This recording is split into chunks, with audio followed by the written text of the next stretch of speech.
రీసెంట్గా తెలంగాణలో జరిగిన ఇన్సిడెంట్ మీ అందరితో షేర్ చేసుకుంటాను వినండి. అయినా నేను ఎప్పుడు మీతో చెప్తూ ఉంటాను కదా, పేరెంట్స్ని అబ్జర్వ్ చేస్తూ పిల్లలు ప్రతిదీ నేర్చుకుంటూ ఉంటారని. ఇందుకే ఆ ఇన్సిడెంట్ ఏంటంటే, ఒక అమ్మాయి 4th స్టాండర్డ్ చదువుతుంది.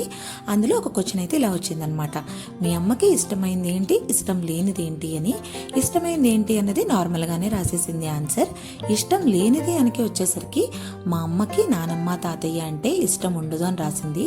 నాకు ఇది వినగానే కళ్ళల్లోంచి అయితే నీళ్లు తిరిగాయండి.